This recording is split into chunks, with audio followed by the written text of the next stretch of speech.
Hello, is anyone still there?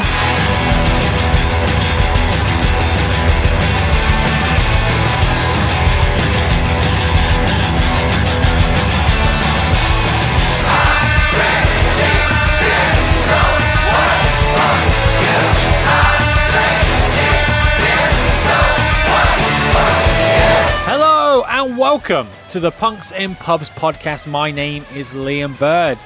So it's been a while. How are you? How was your summer? I hope you are well and all is good. Punks in Pubs has been on an unscheduled hiatus since the end of July. So the plan was to go to Punk Rock Holiday over August and come back with fresh ideas and kick back on with a podcast. But my suicidal hard drive had other ideas. So what I mean by that is that my hard drive basically became fucked. I have no idea what happened to it over August. It wasn't dropped. I didn't spill water on it. It wasn't left in the sun. It just fucking decided that it was done. It was done with the podcast. It was done with me. It was like a breakup that I've had so many times, just no explanation. So I took it to my local computer guy and he informed me that there was a major failure inside the hard drive, and what I needed to do was, if I wanted the data back, I had to send it to data recovery. I did that, and then I was told that it was going to cost me £800 fucking pounds. Who has £800? I am not a savvy saver. I've never saved well.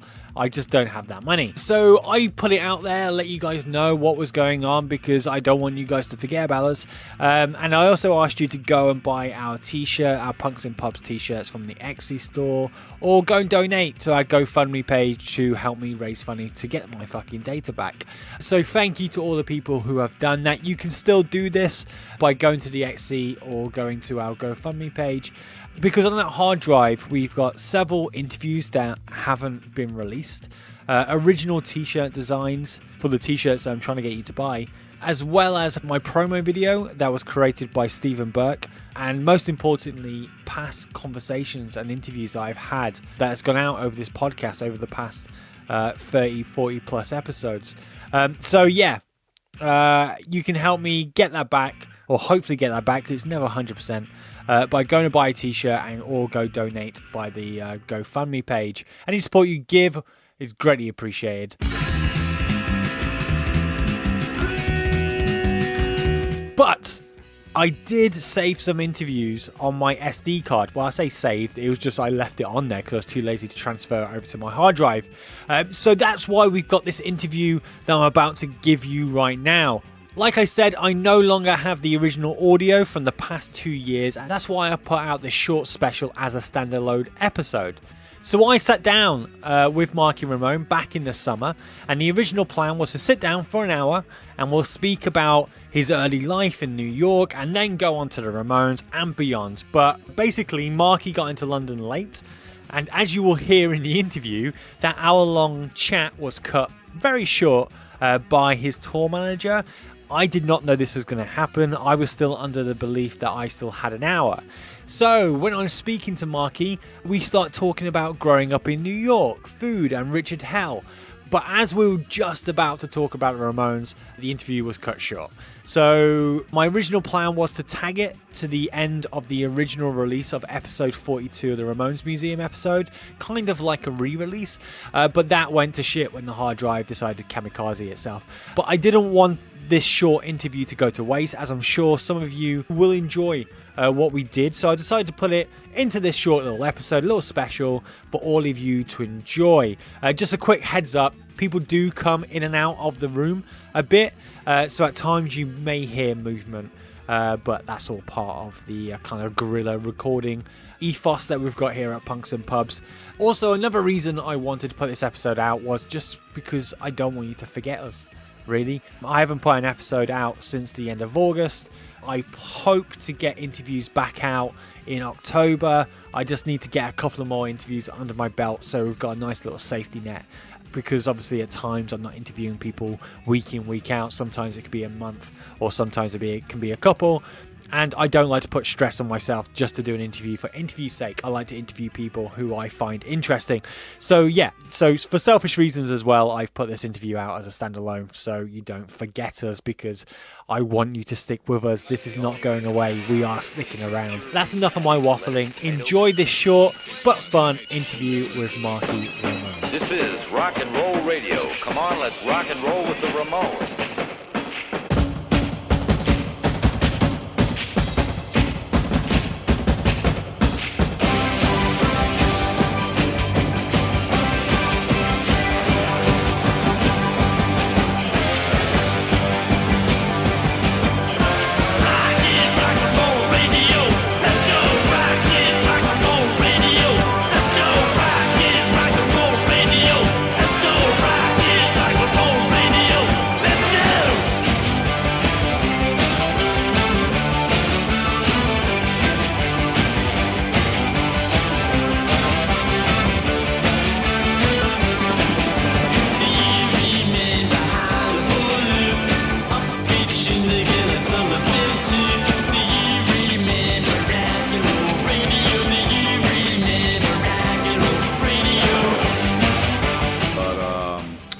Personally, I like the weather in England. Yeah?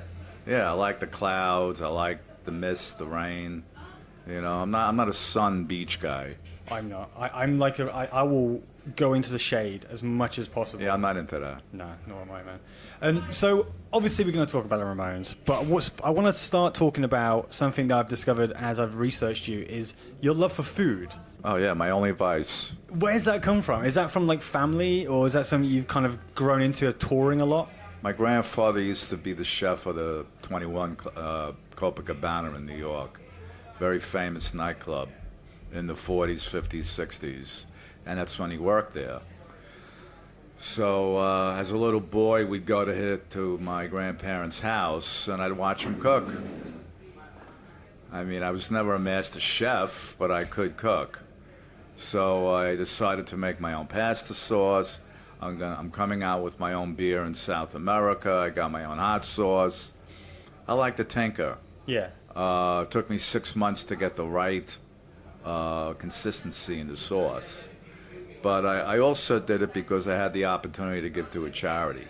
Okay, what charity which was was good. I see I'm involved with 3 different ones. This one was against MS, I think multiple sclerosis. Yeah. What happens when somebody can't control their motor nerve? Yeah, so that's MS. It's MS. Yeah. The beer, when it gets distributed in America, I want to give it towards veterans without limbs. Yeah. So, you know, there's a lot of different things that I could give to a charity.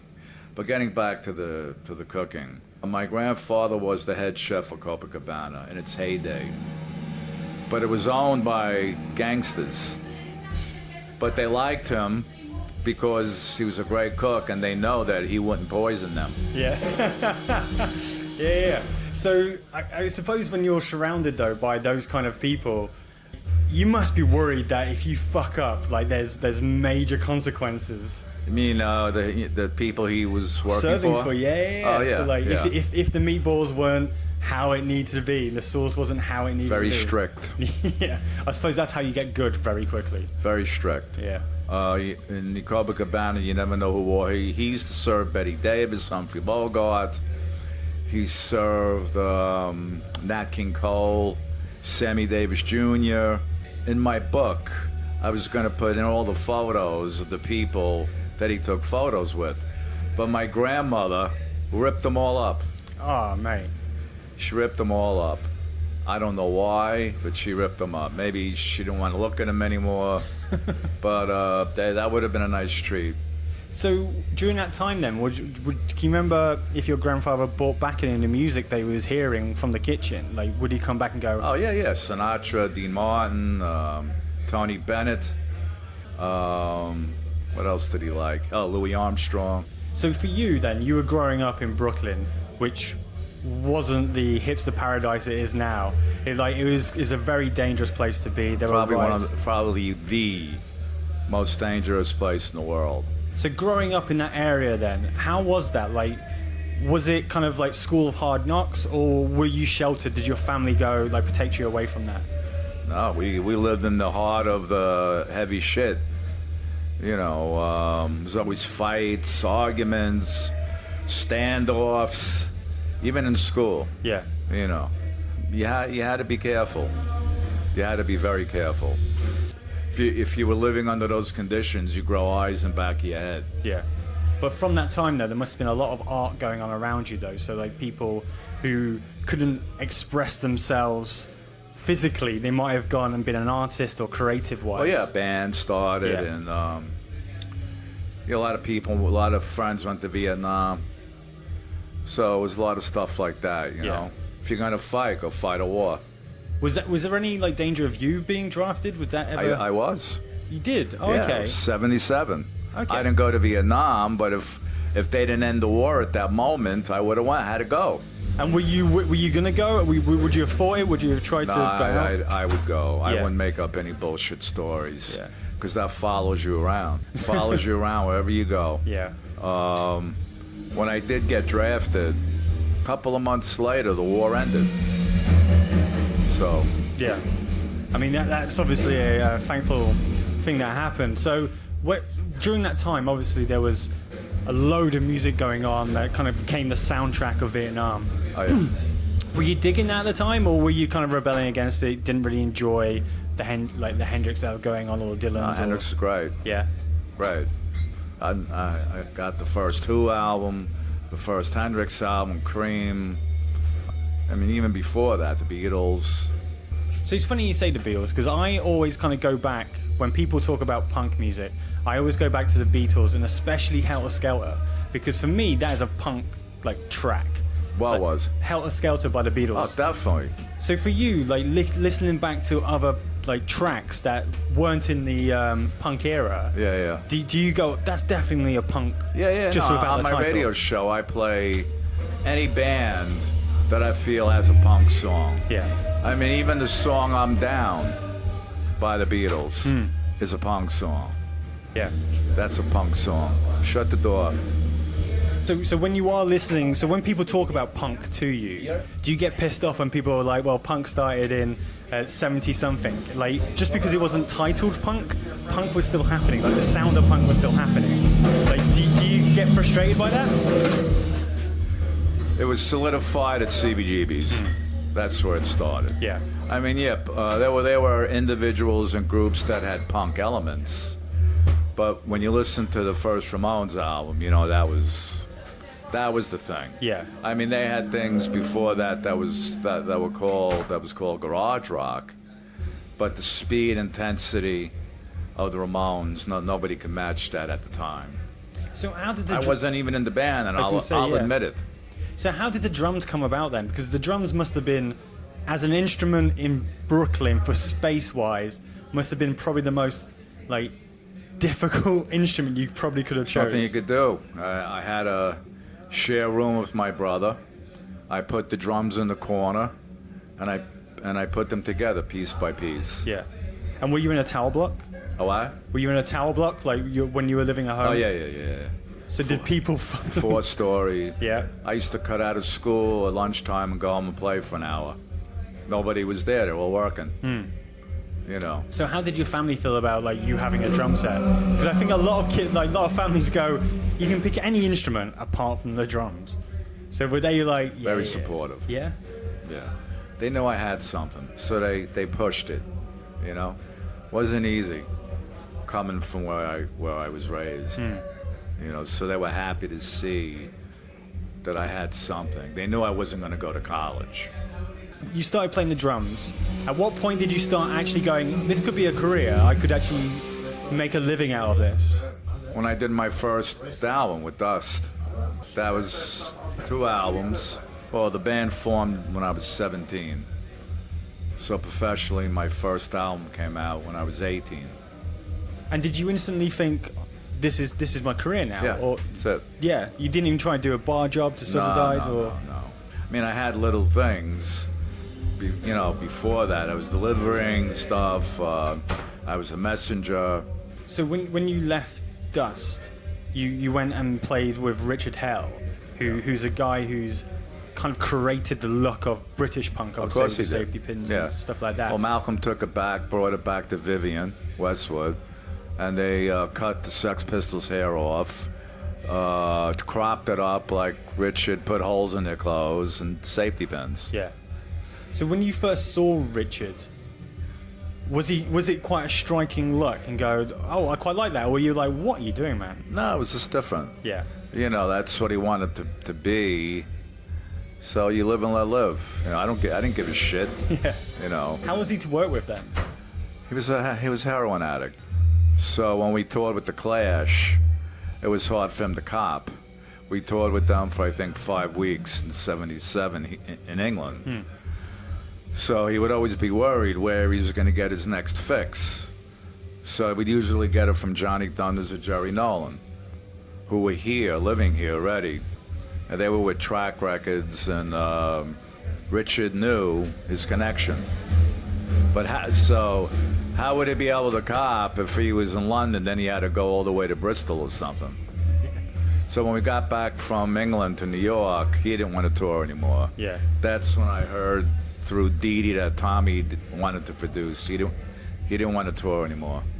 And I told Tommy, the band's great with this lineup. Why can't you stick together? You know? What's the matter? I want to produce, you know. Yeah. So I understood. So he told them, and then we just got together. We did 3 songs, and I fit in. That was perfect. Because I was on the same label as the Ramones, Sire Records. Yeah. So there wasn't really any contractual problems. So I've heard you say that you used to watch the Ramones and you were a fan of the Ramones prior. Yeah. So you go to CBGBs and you see them, but obviously when they came to see my first band too, before there was the Ramones. Yeah. When you saw them, because they were renowned for kind of having a little hissy fit if things weren't going their way, drop the guitars, walk off and come back on. Right. Were part of you like, I don't want any of that. Like, I don't want to be part of that at all. First I thought it was part of the act, but it wasn't. But then I realized after that, you know, it was like a family, like a gang. You disagree with somebody, say fuck you throw your guitar down, and then you make up in the back, you come back. They were only doing 20-minute sets back then. And I could see why Tommy, who was really different than they were, didn't really want to stay anymore. We're a happy family, we're a happy family, we're a happy family, me, mom and daddy. We're a happy family, we're a happy family, we're a happy family, me, mom and daddy. Sitting here in Queens, eating refrains, wearing all the magazines, gulping down Pharisees. We ain't got no friends, our troubles never end, no Christmas cousins end, daddy likes me. So when you stepped in, Tommy ended up producing Road to Ruin. Yeah. Was that like kind of like a really comfortable for you because you could ease yourself in and you've got a guy there who knows this band? Oh yeah. It was good that Tommy was there. Yeah. He knew the Ramones sound, and I knew that he would get a good drum sound, because he gave me his set. It was already tuned to the way he had them when he was playing his last live shows. So, you know, that was it. Okay, so we've only got two more questions. Is that what you're saying? No, we have 2 more interviews. Oh, you got in the next 2 more? 20 minutes. Okay, so we're going to skip through a lot of this then. Something I do want to touch on, there's 2 things then. Okay, so you play with the Ramones. You're playing for Richard Hell. For the past 30 years, you've been playing The with Misfits played with me. Yeah. Jerry and Dez wasn't really the Misfits. It was just, you know, 3 people getting together doing Misfits songs. Yeah. Then I left that. But I decided that the Ramones songs are too good not to be played. Yeah. And that's what I enjoyed doing, playing 40 Ramones songs. Not 30, not 32, 40. Do you feel like a weight, though, because you've got the Ramones name to keep it going now? Well, I find it, I feel it's a privilege. Yeah. I appreciate it. I did 1,700 shows with them. And I was with them for 15 years, close to 15 years. So I'm the guy. I mean, I should wrap this up because if you've got a couple more interviews, I don't want to take up your time, man. But thank you anyway. And thank you. Pleasure. Under the October with the steamboats, ancient goblins and wallows come at the grand light making a sound. The smell of death is all around. And at night when the cold wind blows, no one cares, nobody knows. I don't wanna be buried in a pet cemetery. I don't want to live my life again. I don't wanna be buried in a pet cemetery. I don't want to live my life again. Fall addicted to the sacred place. This ain't a dream, I can't escape. Molars and fangs that are picking up bones. Spirits moaning among the tombstones. And at night when the moon is bright, someone cries something ain't right. I don't wanna be buried in a pet cemetery. Thank you to Marky for sitting down and talking with me and having a very quick chat. Marky did promise that we will pick this back up next time he's in the UK, so fingers crossed we will actually finish this interview. Just a quick kind of behind the scenes, when I turned up, the first thing that Marky said to me was, what the fuck is going on with this Boris Johnson dude? So we actually spent 15 minutes talking about politics, so I can tell you that he's not a fan of Boris Johnson, and he's definitely not a fan of Donald Trump. Anyway, as I stated at the top of this podcast, we will be back in October, but if you want to help the podcast get back on its feet, you can do that by going to pick up a Punks in Pubs t-shirt via our Etsy site. Just go to Etsy and search Punks in Pubs, or you can go donate via the GoFundMe page. Again, just do what I just said on the Etsy site. Go to the GoFundMe website and search Punks in Pubs. We will be back in October for sure. I've missed you. I hope you have missed us. Until next time, if you're going to a punk show and you see someone fall down, you pick them right back up again. I've missed you. I truly have.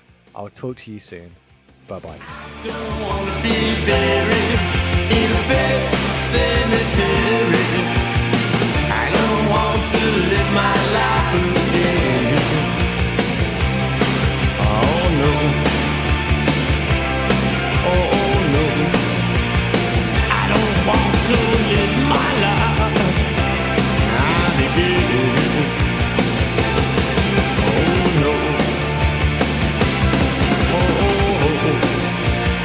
I don't want to live my life again. Oh no no no.